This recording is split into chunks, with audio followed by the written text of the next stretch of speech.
The emergence of COVID-19 has forced the legal industry to rapidly undergo a fundamental transformation. I'm Jack Newton, CEO and co-founder of Clio, the world's leading cloud-based legal software provider.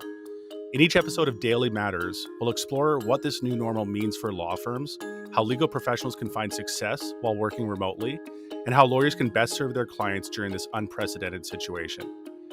Today, we're speaking with Jared Correia, who is the CEO at Red Cave Law Firm Consulting and also one of the most prominent and influential voices in the legal tech community. Jared, it's great to have you here. Thanks. Is that all true? I guess so. I'll take it. Yeah, as far as we could tell from our research, it's mostly true. We may have embellished here, but joking aside, you are prolific. You write in many different channels, including Twitter. You've got a large following, and we've known each other for years, all the way back to your Maslow Map days. So it's great to reconnect here and have you on my brand new podcast. So thanks for joining us. No, this is exciting. Yeah, and I think we first met when Clio was a startup way back in the day, and look at you guys now. It's awesome to see. ABA Tech Show, like 2010, maybe. I probably think that's the right ballpark. Yeah. So Jared, first and foremost, how are you and your family doing? Oh, good. No one's been maimed yet or otherwise injured, which is always good to see. Well, important word, right?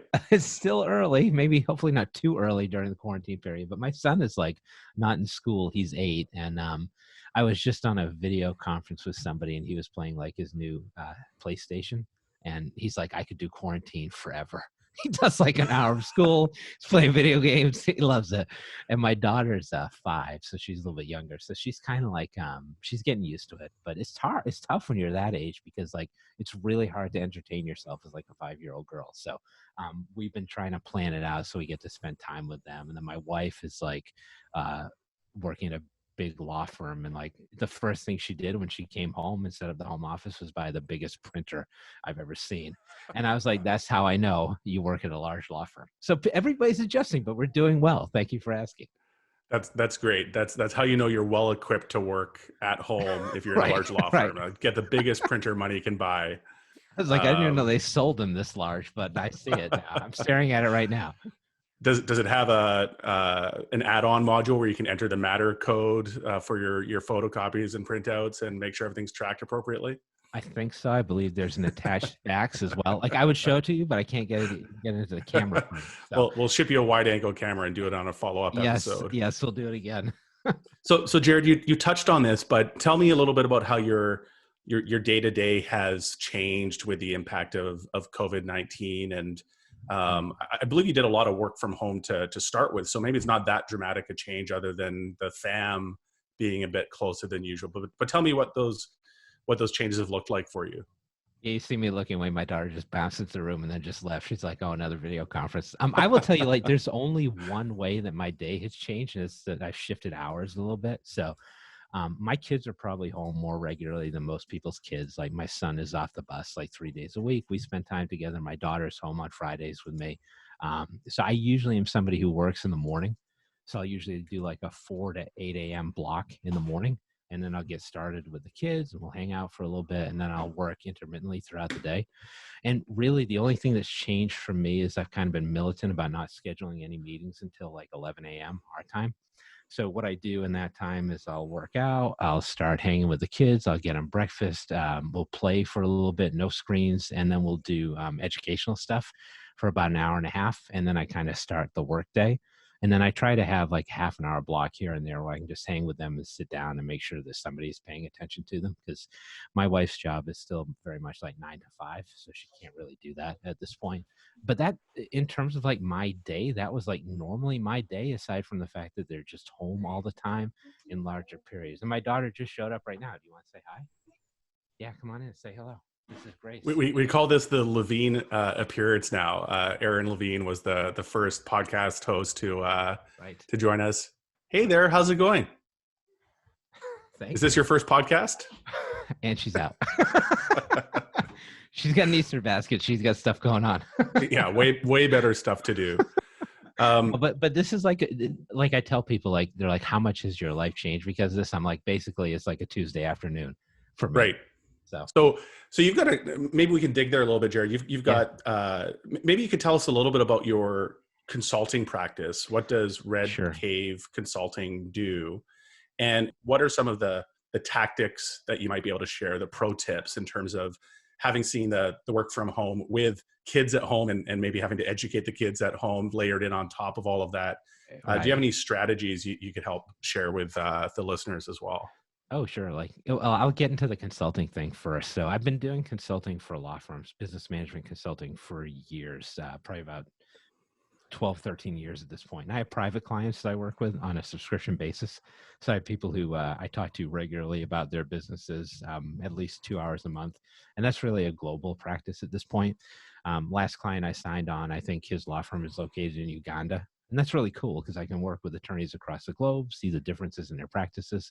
Um, and I'm usually providing information on technology, marketing, and finance is what they want to know.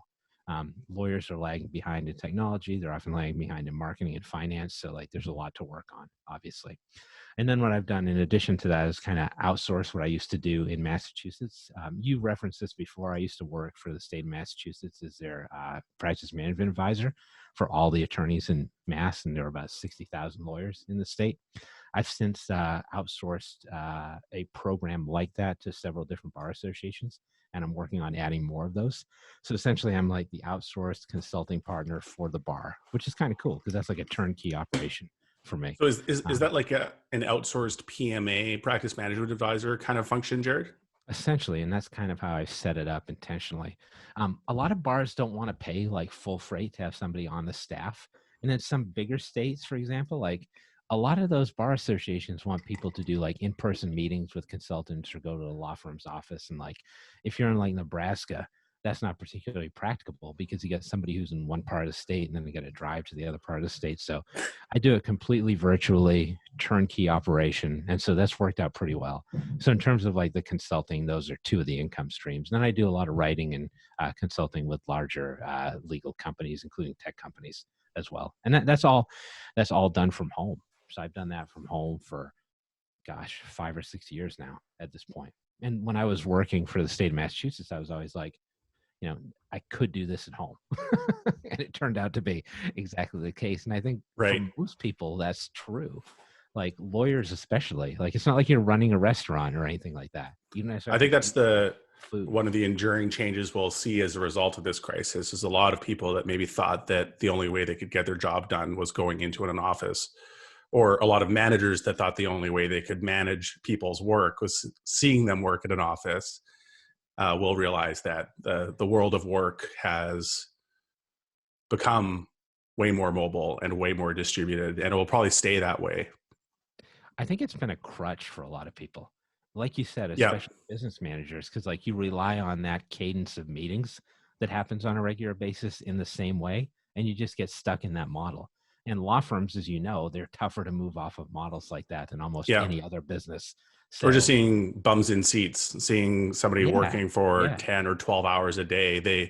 They must be getting work done, right? Law firms have always been about showing up like in person. Yeah. And now Yeah. in the span of like a month, that whole model has been like completely wrecked. And so they're having a hard time coping with that for sure.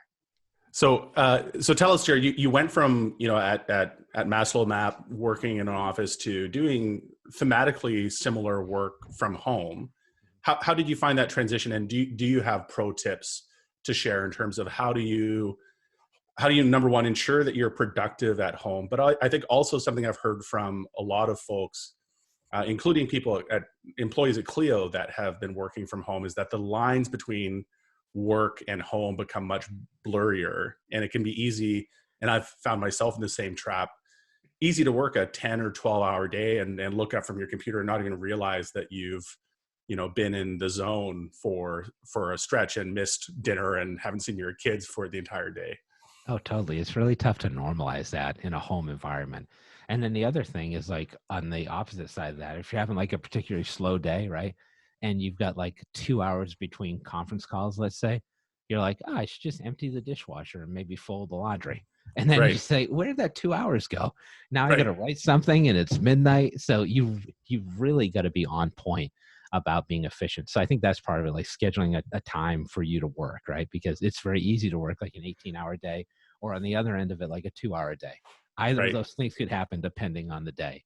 So like I mentioned before, like I try to be very scheduled about things. So when the kids are at school, my schedule changes a little bit in the sense that they're not here and I have more time throughout the day, but I will still work. I will still wake up at like 4 a.m. every day. And then I'll work until about usually 7:30. Then I'll get into my school prep routine, right? I'll make everybody lunches. I'll bring them to school. I'll drop my wife off at her job. And then I'll come back and I'll work out for like an hour and a half. And then it's like 10 o'clock. And then I get into the day. And I try to take a break for lunch around 1 o'clock. And then I try to finish up around 5. And then I go pick everybody up. And then once I've logged off or shut the computer down, gotten to pick everybody up, we come home, we have dinner, we put the kids to bed. And then oftentimes I'll just be in bed by like 9 o'clock, Mm-hmm. 9:30 and be asleep so I can kick it off again. I found that like for me, and this is different for everybody else, like if I try to stay up late to get work done, I stay up way too late. But if I can give myself like that period of time in the morning, like 3 or 4 hours before everybody's up, I get a lot done and I'm like hyper efficient. And that's the other thing, like for people, like if you're working from home for the first time, it helps to figure out like, when am I at my most efficient? I know I'm not super efficient at like 2 p.m. because I want to take a nap, but I know in the early morning, what works for me is just to get out and get cranking, and I can really get a lot done. So that's just like insight into how I spend my work days. But whatever works for you in terms of a routine, I would put that routine in place and then just stick to it to make sure it works. Yeah, you just brought to mind Dan Pink and his new book called When. Oh, I ghost wrote And that. Just kidding. That's a and lie. what Dan talks about in this book is the science of timing and how important. One of the takeaway messages is never schedule a surgery for a Friday afternoon. And the data shows that there is more complications, more deaths, more unintended and negative side effects from surgeries done in the afternoon, especially Friday afternoon, compared to morning surgeries when surgeons are fresh. And he talks about our natural biorhythms and how to time your day to maximize your productivity around your biorhythms. So it sounds like you've clued into that, and we're onto that idea early. And I'm Yeah, I'm it didn't curious in happen terms. overnight. I will say that. Like Yeah, it took some discovery before I actually finalized the schedule, and I was like, this actually works for me. But go ahead. Sorry, I didn't mean to I interrupt. was just going to ask you when you talk about the folding laundry for a couple of hours as maybe the opportunistic kind of chore doing that we might be tempted to do during the quote unquote work day. Do you actually lean into that and be fluid with what you're doing based on how you're feeling, or are you really regimented about it and say, no, this is my work time and I'm not going to go and do the laundry? Yeah, sometimes I'm regimented about it, but I try to like listen to what my mind and body are telling me in some ways. So if it's like 2:30 in the afternoon and I got a call in a half an hour and I'm like, look, I just cannot concentrate right now. I need a break. Like that rote act of folding laundry is sometimes a really good way for me to get back on track. So yeah, I mean, if you called me on a random Tuesday at like 2:30 in the afternoon, I might be folding laundry and I might pick up, but I probably won't stop folding laundry. Right.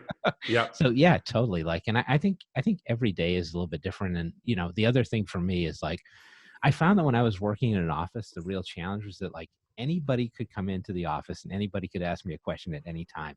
And as you know, like when you're supervising people, that's a challenge because like, especially if you try to have an open door policy, you get like 3 hours of work done a day. But when I'm at home, I find that if like I'm present in what I'm doing, I'm really quick at it and I'm not bothered by a ton of distractions. So if I want to say, all right, I'm going to take this half an hour to fold laundry, then I like fully commit to that. And I'm folding laundry for a half an hour before I do something else. Um, so shifting gears a little bit, Jared, I'm curious. You've got the good fortune of having a really broad perspective on what's going on with the industry through your consulting clients. Mm-hmm. What are you seeing happen on the front lines, and what are you seeing as some of the more immediate impacts of COVID-19, and how are you advising them in terms of how to navigate this crisis? Yeah, it's tough for a lot of law firms out there, and like, maybe there are law firms out there who are 10% ready, but I don't know if there's a law firm out there that's like 100% ready, right? So one of the things that I've seen that I've been talking about recently a lot is this issue of like marketing and client intake, right? So I've talked to a lot of law firms who are like, I can't do any client intake right now, so I'm just shutting it down. Not a great strategy, and Right. I'm And when talking they say about. they can't do client intake, what do they mean by that? So what that means essentially is they can't switch their in-person based intake system over Right. to They've the got their web. blue sheet ready to get Right. torn off the legal pad and handed to their client. So Oh, exactly. Yeah. yeah, Payments, signatures, meetings like this, like they don't know how to do web conferences. So when they say can't, they really mean they haven't adjusted yet or they don't want to do it a yeah, different they way. won't. And so when I tell them, like, look, you don't know how long this is going to last. Maybe it's a month, maybe it's 3 months, maybe it's 8 months. I hope to God that that's not the case, but that's on the table, right? So like, they're actually getting people calling them to sign up and do work with them, and they're turning them away. And they may not feel that for 6 months, they may not feel that for 9 months, but at some point there's going to be a trough in their income because they decided to do this. So I tell those folks, like, look, take this as an opportunity to modernize your intake and also take this as an opportunity to modernize the way that you market. Shift more of that to the web when Yeah, most law firms are doing in-person networking, and that's the only way they drive business. So for most law firms, it's not just about changing the intake platform, it's about changing the marketing platform. And like I said, now is a good time to do both. Start with intake because you get people who are calling you that you're not going to be able to convert just because you don't want to, but there's going to be hell to pay if a lot of law firms do that, like a year from now, 6 months from now. I don't know when it's going to happen, but it's definitely going to happen. And that's like the biggest issue I've seen by far. so these firms that are saying they can't, or maybe, as you pointed out, maybe don't want to do intake right now, are they viewing that with the long-term ramifications of that decision in mind, or are they of the view that this is a short-term state of affairs and we're going to be on the other side of this crisis, in late April? Or what's the Yeah. mindset there? Because it feels like what could be a firm destroying decision not to rapidly pivot to online Totally. intake, and not to realize you're not going to be doing lead gen at a chamber of commerce meeting for a long, long time, if ever Right. again. Right. Right. Tell me about the mindset there. Yeah, they're definitely not thinking of it that way. It is definitely not, oh, this is going to change the way I practice law for forever, which you and I both know is what's happening. Right. They're like, oh, this is going to be 2 months maybe. And so most of the people I talk to, honestly, they're like, hey, this is a great time for me to catch up on some of my CLEs. I could watch some online videos or I could read about the law. And they're not even Right. focused on the tech stuff. They're like, I'm going to take a 2 month sabbatical and see how this goes. And Right. you're right, that could be a firm destroying decision. But it's amazing to me that even at this juncture, a lot of law firms don't see this as that. But I will caution against like overreacting too much to this by saying that like you're on the coast, you're on the West Coast, I'm on the East Coast. We've been quarantined for a while. I know out where I am in Boston, we've been under quarantine for like a month already. Yeah. But some of these Midwestern states in the US, some of these Western states and Southern states in the US, I have a client, they went into shelter in place 6 days ago. So this is all brand new for a lot of people. But what I have found is that even if it's the start or even it's at the end of this, law firms aren't taking this seriously enough. So I think a lot of them are approaching it for the first time now, but they definitely don't understand the gravity of the situation.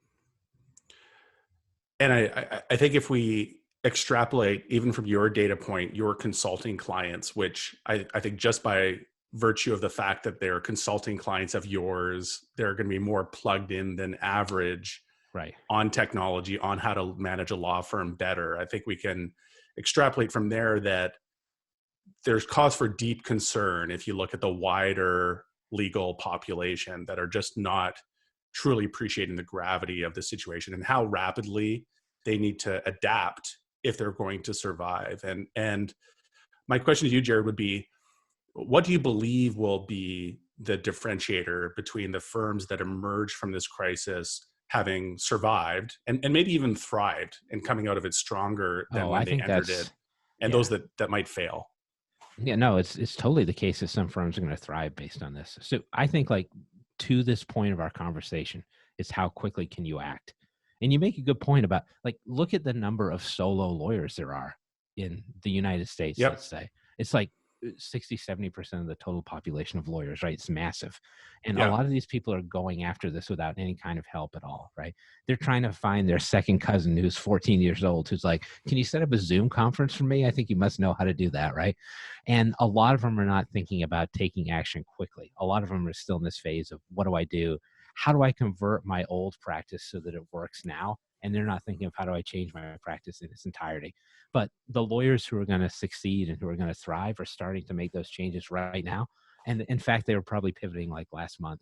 And it's not just about the technology you use, how you market your practice. It's also about thinking of the nature of your practice to begin with. Like, can you price things in the same way if there's going to be like 35% unemployment, right? So you have to start thinking about legal products. You have to start thinking about subscription services. You have to thinking about, what's the total cost of representation? How do I sell that to people? Yeah. And then you also have to think about, what practice areas are you focusing on now? Like, Yeah. how quickly can you convert to quote unquote recession areas of law practice? The sooner you can make those moves, the better off you'll be in the long term, without a doubt. Yeah.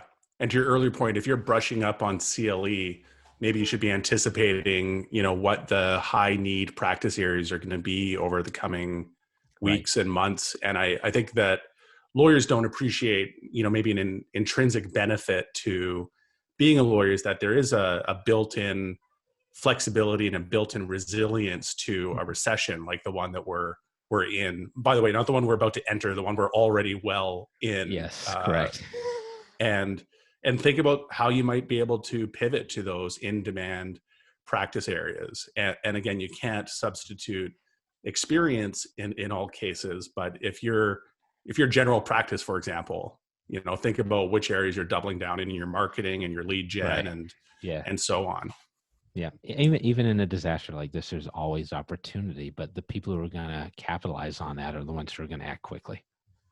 So, Jared, you've been advocating for the role of technology in law firms for years, and you've been banging this drum as long as I've known you, which is, I think the better part of a decade. Mm-hmm.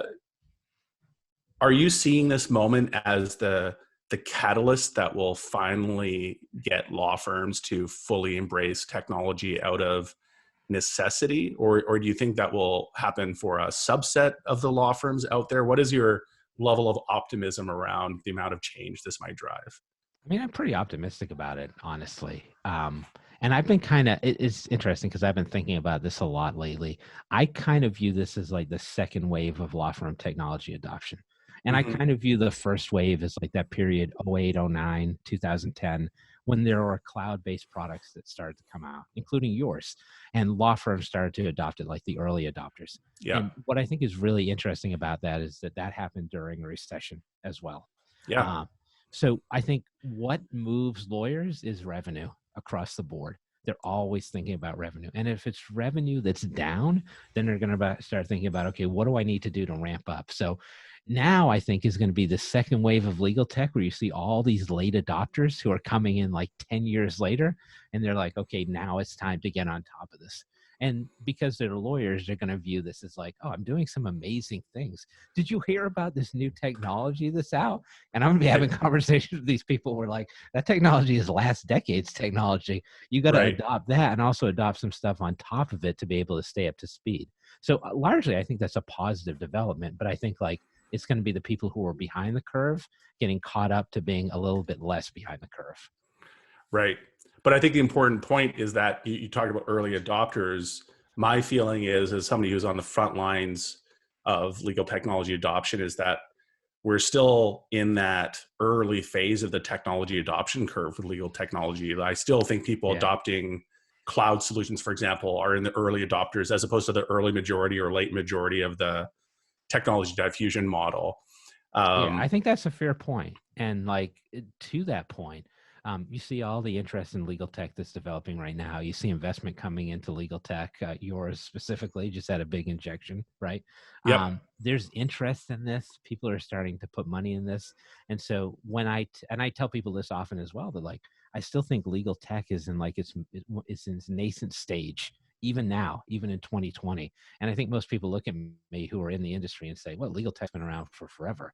But yeah, I think you're right. I think this could crest like during this decade, which would be great if it does. Agree. So tell me, Jared, you're also involved with the legal technology startup yourself, and have been on the front lines of what I think is an especially relevant piece of technology to today's world, which is Gideon Legal, which is a chatbot that can help with intake on your website. Can you tell us a little bit more about Gideon and Sure. how you see it factoring into this environment? Yeah, well, I'd like to think I'm forward thinking. So during this conversation, we've discussed like, okay, we've seen this coming from a while back, right? So like a few years ago, I got involved with a partner of mine now who had started to develop this chatbot for law firms. And like one of the biggest problems with lawyers, which is I think borne out in like the Clio legal trends report that you put out every year, especially the last from like voicemail, emails, phone calls to receptionists, contact forms, those end up like being bottomless pits for law firm consumers because those people have maybe never worked with a law firm before. They have no idea what's coming next. So they need to know about the legal process. There needs to be some kind of call to action, some kind of engagement. So if you can get that potential client to engage with your law firm, then you're in a position to be able to actually convert them. And if you don't, they're going to be at a point where you're I'll be right back. Okay. Hang on 1 second. My daughter wants a cake pop. I was working on a great thought. I will get you a cake pop in a second. They're like obsessed with cake pops. So yeah, as I was saying, like if you get that client to engage with the law firm, like your opportunity to convert that client goes up exponentially. So there are different ways to do that. Of course, there's like virtual receptionist services and tools like that, online scheduling tools. But we thought probably the most effective way was chatbots, because a lot of consumers generally like to message back and forth with brands. So we've developed that, and we've put together some triage and classification tools into that system. We built an online scheduling product into that, and we're about to launch out of beta, I think, around June 1 at this point. So I've been working on that for about 2 years. We've got a fairly large beta of about 600 users, and I think we're about to make the pop happen with that. So yeah, thanks for asking about that. And like, obviously marketing intake is a big interest of mine. I think it's the point where lawyers lose a lot of revenue, and anything I can do to help lawyers capture that revenue, I'm willing to work on. So. Yeah, well, you're pointing around the legal trends report, and I'd encourage anyone listening to check out the 2019 legal trends report, because one of the areas that we investigated specifically in that year's report was law firm responsiveness to inbound leads, and found some pretty devastating stats where the majority of calls left with law firms, for example, did not get returned. Email response times were abysmal if they were responded to at all. So, your comment around law firms being, slow to respond is 100% on point. And not only that, when I look at most law firm websites, the call to action on the website is give us a call, right? Which has a few problems with it. Number one, you've got that big 800 number in 600 point font at the top of your website as if it was a, roadside billboard ad. Right. But then you're not great at responding to those inbound requests in the first place. So you're driving people to a channel that on average law firms are not great at being responsive on. And then additionally, there's this concept I really like called effortless experiences. And there is a book by Chris Dixon called The Effortless Experience. That's an amazing read that I'd recommend to anybody looking to minimize the friction around their client journey. Jared, you had a guest appearance. All right, we got a guest appearance coming up too. Dropped off a freshly brewed cup of coffee for me. So that is pretty sweet. Good for you. There we go. But this concept of effortless experiences, I think, is so powerful. And one of the concepts they talk about in the effortless experience is how much friction is caused by what they describe as channel switching. So channel switching is when you're on a support channel. Let's say you're emailing the customer service department for your television, and you're making progress, and then they say, thanks for all the information. Now, can you give us a call on this 800 number? That channel switch is hugely annoying to consumers. And I think anyone that's gone through that experience of making progress on one channel, then being asked to switch to another, knows intimately the feeling of frustration I'm describing.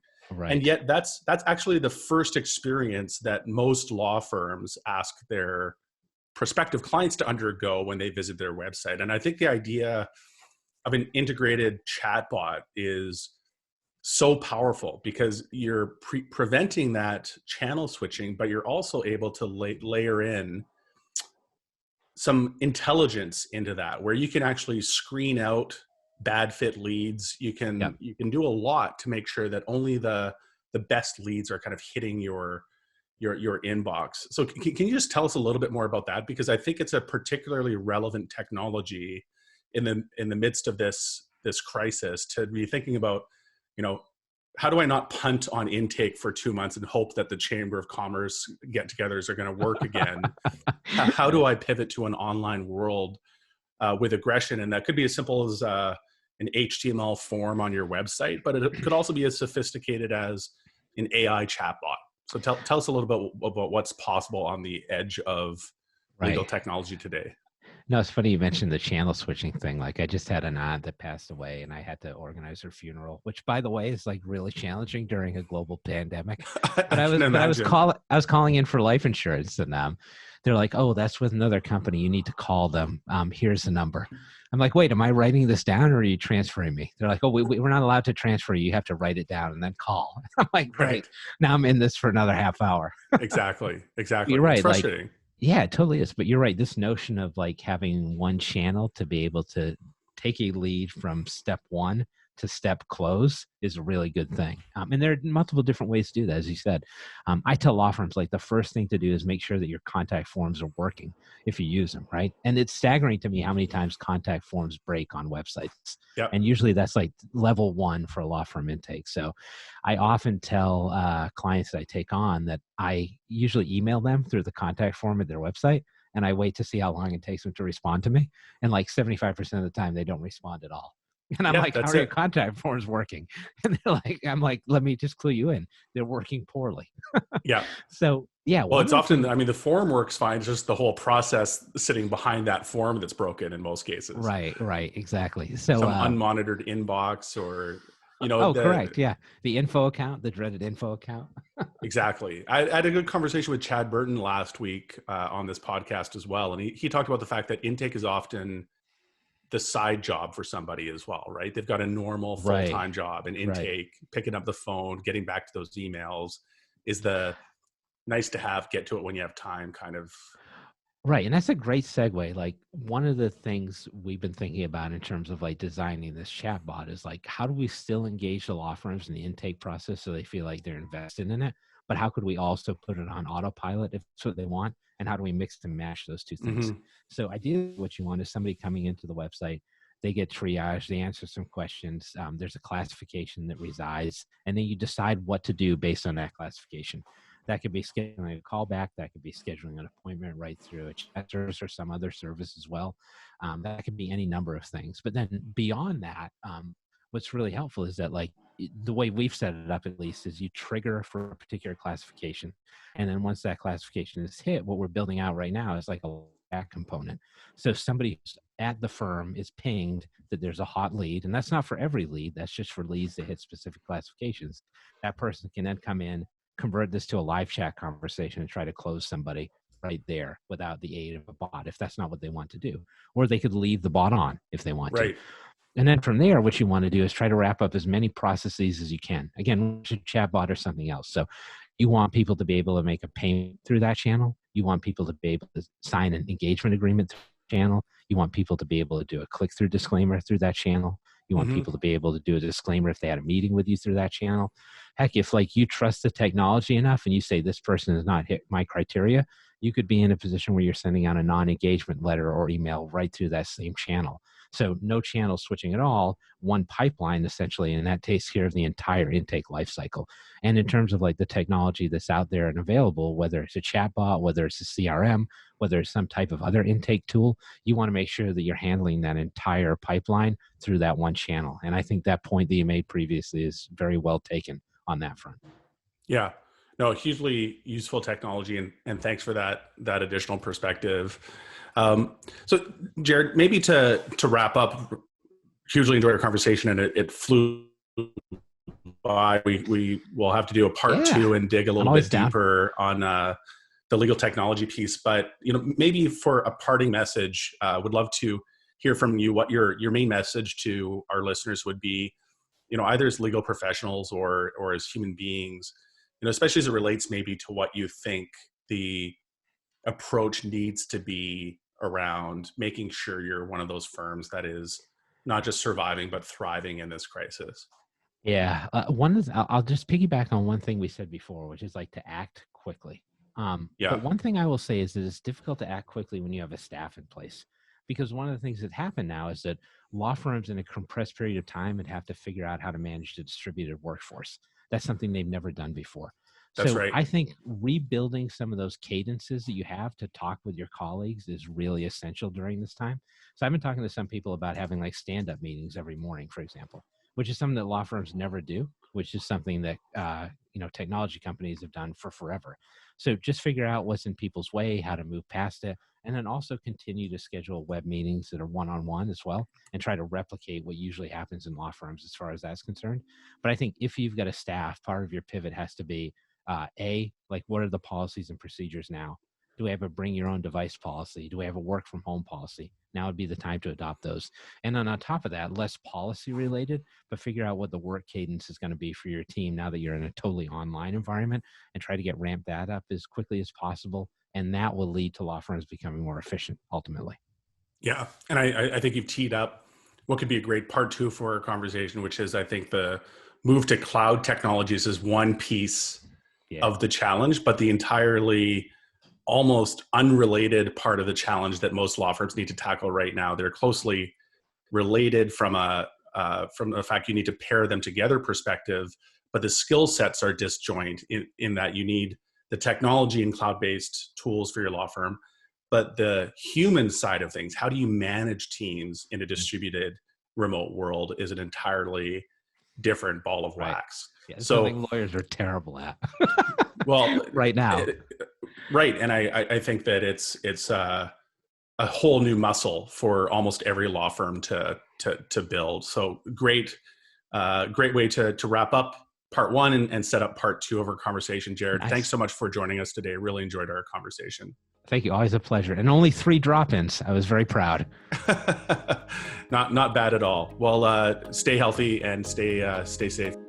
Thanks for joining us on Daily Matters today, a podcast from Clio. Rate and review wherever you get your podcasts, and subscribe so that you never miss an episode. Daily Matters is produced by Andrew Booth, Sam Rosenthal, and Derek Bolin, and hosted by yours truly, Jack Newton. Thanks also to Clio, the world's leading cloud-based legal technology provider, for supporting this podcast. If you'd like to learn more about Clio, please visit clio.com.